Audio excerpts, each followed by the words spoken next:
welcome to the Little Blue Vlog. It's Jeff here. How are you guys? Apologies for last week's video. I don't think it went down very well. I do worry that I'm quite down and negative in my videos, but sometimes living with mental illness makes you down and makes you avoid things, makes you feel lonely. So yeah, I lost someone, got a couple of dislikes, so sorry if it pissed anybody off. I'm merely trying to talk about my life and what's going on in it. So if you are going to leave and dislike and whatever, let me know what I've done wrong. Otherwise I won't learn. Maybe you're just fed up with me and you got to a point and you're like, I'll unsubscribe. Anyway, I shouldn't take it to heart, but I do a little bit, and I know. Anyway, look, there's a painting not been put up and a bottle of water. Look at that. What a mess. So yeah, I thought I'd make an effort today with my face and put some lippy on. I'm going to cut that out. This is what I'm dealing with this morning. And we're still using this. This is our little mini, where's the camera? There we go. This is our little oven. And we're having to boil water on here because the kettle has broken. So that's the oven. How exciting. We've had to wait for money to come through to pay for it to get plumbed in, so that's happening tomorrow, so I'm really pleased because then we don't have to use this anymore. Oh look, I've just seen these. This is from my niece made those. So my week has been a bit brighter than last week, I'm not going to lie. I didn't avoid counselling this week. I went and it was really good. A little bit emotional, but that's kind of expected. But it was really interesting. It's my lovely counsellor. She's just such a lovely lady. I think she's in like her 50s, I would say.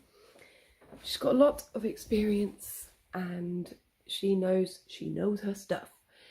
And it's interesting because we've been talking a lot about me hiding away from responsibility, me not wanting to kind of take control of my life, me hiding away, me kind of avoiding kind of work or volunteering, just kind of avoiding any kind of responsibility or anything.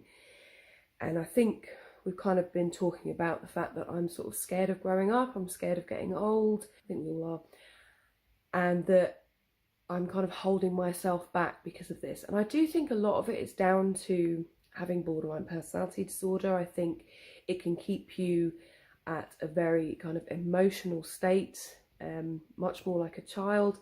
Fantastic quote that I read on the Mind website, mind.org.uk. When someone's talking about borderline personality disorder, they say they feel like a child in an adult's world, and that sums it up perfectly. And I think I still feel like a child in an adult's world. I still call people grown-ups that are adults. I'm a grown-up, but I don't see myself as a grown-up. I see like older people as grown-ups.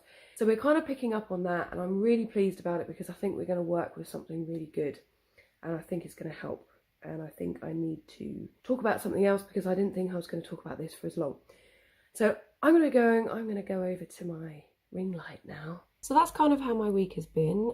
Please let me know if you're going through counselling or have been through counselling, what you thought about it, how did it help you, did it help you, did it not help you? Yeah, let me know your thoughts. So I've had a request this week for a video. I am taking requests, so if you have any ideas for videos that you'd like me to do, things to talk about, then just let me know. As my lovely subscriber Sally did. Hi Sally Button, who is a really valued member of the community, always comments on the videos and helps other people by talking about stuff in the comments and sharing her experience. So thank you, Sally, and thank you for this request. So I'm going to be talking about depression and anxiety induced insomnia. So when we think about insomnia, we're thinking about people who don't get enough sleep, maybe a couple of hours, maybe 1 hour, maybe they wake up frequently during the night, maybe they don't sleep at all. So we all kind of have an understanding of insomnia. But when we think about mental illness, often the case is if we have depression, we may experience insomnia. If we have anxiety, we may experience insomnia. Not everyone does. So it could be said that if you have depression, the impact of your depression could lead you to having insomnia, and the same with anxiety. Now, I haven't experienced this myself with depression, but I have experienced it with anxiety. And it has been something that over the years, when I have been anxious, I've struggled to sleep. But I wouldn't say it's taken me to a full kind of insomnia state. It's more kind of sleep disruption, messing around with kind of sleep. So I haven't actually experienced this myself. However, I do realise that other people will be experiencing this. This is why I'm doing the video. Now, if we are experiencing anxiety, we will have a lot of rapid thoughts, a lot of worry, maybe negative thoughts. And if we're trying to go to sleep, we have all of this noise going on in our head. And this could then lead us to to experience insomnia. Same with depression. There's a lot of rumination, a lot of thoughts going round and round and round, and these can stop you. This could also stop you from sleeping, causing you to have insomnia. As I said, my experience isn't so much now, but it was years ago when I was working and I was suffering a lot from stress and anxiety, and that would be the thing that would keep me awake at night. The constant thoughts, the worry, the stress, the deadlines, all of that was causing a lot of disturbed sleep for me. But I have never, touch wood, experienced full insomnia. Just disturbed sleep, maybe getting like a few hours at a time, but not for a very long period of time. But yeah, what about you? Is this something that you have experienced? It might be that you have depression and therefore you have the ruminating thoughts and it's stopping you sleeping, or you may have the anxiety with the worrying thoughts and that's stopping you sleeping.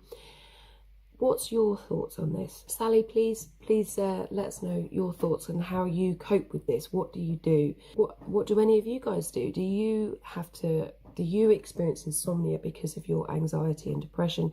Does your anxiety make you stress, worry, think too much, analyze too much? Do you have paranoia? And maybe this isn't just with anxiety and depression. There may be other mental illnesses that can bring on insomnia because of the effects that it has on your body. I'm still learning about mental illness, and I've been learning about it for the last kind of few years in my own recovery and doing this channel. So it's really good to be talking about all aspects of mental illness, and I think this is a good topic to bring up because a lot of people will experience insomnia because of anxiety and depression. But let me know your thoughts. Well, I hope you've enjoyed this video. Thank you, Sally, for commenting and for your request. Sorry if it's been a bit all over the place. Gotta say the same thing every time.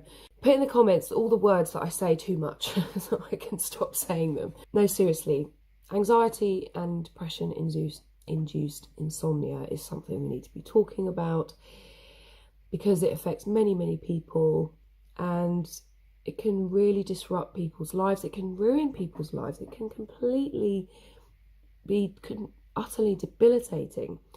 And we need to kind of think of ways to combat this through kind of meditation, relaxation, getting a good sleep routine, good sleep hygiene, all of that kind of stuff. Please check out my other videos, my other sleep problems videos that I have done. I'll put a link to a playlist in the description. Oh, how has your week been? Have you been good? Have things not been so good? Have you battled with insomnia? Do you face it because of anxiety and depression, or do you have another mental illness that means you suffer from insomnia? Apologies that I haven't been replying to comments again. It's all kind of built up again, but I am going to go through them. I'm really struggling to get motivated at the moment, really hard. I think it's because I've just been so flat for so long, and now I'm kind of coming back to life a little bit. My body's kind of like, I know I need to do stuff, but I don't want to do it. And I think sometimes I kind of get distracted and lack motivation and things don't work out as they planned, but that's life, I guess. Anyway, enough about that. Thanks for watching. Please tell me how your week has been. I hope it's been a good week. I hope that you've managed to kind of manage your mental illness okay, or if you don't have a mental illness and you watch this, I hope you're managing your mental health okay. Love you guys. Take care. I will see you next week. Have a good week. Love you to bits. Bye.